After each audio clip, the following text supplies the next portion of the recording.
Depuis 10 ans que je parcours les derniers lieux sauvages de la planète, l'Alaska est de loin le territoire qui m'a le plus fasciné.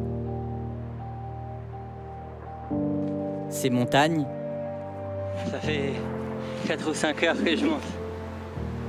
Je crois qu'on va commencer à voir l'autre côté. Ces forêts, on va s'enfoncer réellement dans l'Alaska sauvage.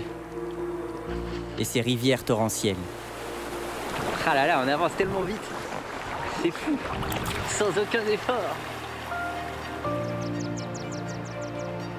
Toutes les créatures qu'elle abrite m'ont donné un aperçu de ce que la planète avait toujours été, magnifiquement riche et complexe. Il est gros celui-là.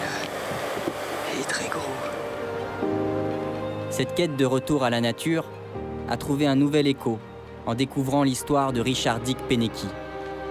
L'histoire d'un homme qui tourna le dos à la civilisation avec ce rêve fou de revenir à la vie sauvage. En 1968, il rejoint les terres du peuple Dena'ina, en Alaska, et se construit une cabane de ses propres mains, où il vécut seul pendant 30 ans, à des centaines de kilomètres du premier village.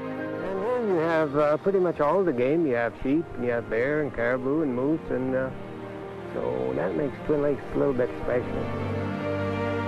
En découvrant ces carnets il y a 7 ans, je me fis la promesse que je reviendrais traverser l'Alaska, que je retrouverais sa cabane, au bord des Twin Lakes. Ce lieu où un homme passa une vie à jouir et à protéger la douceur de ce paradis. Une vie libre et sauvage. Ce soir, on va manger du saumon. Atteindre cette cabane est une obsession. Voilà comment je grappille des quelques mètres en rampant par terre.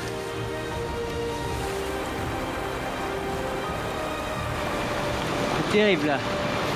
C'est terrible ce qui se passe. Ah! D'après les mots de Dick, la vallée des Twin Lakes est la porte vers le dernier paradis terrestre, la dernière parcelle d'un monde perdu et dont je rêve inlassablement depuis toutes ces années. Ça fait 7 heures qu'on marche. La vallée des Twin Lakes. Je suis si content là. 20 ans après la mort de Dick Pennecky, il est enfin temps de partir à sa rencontre et de retrouver sa cabane. Et dans ces moments-là, je me dis que j'habite sur la plus belle des planètes de l'univers.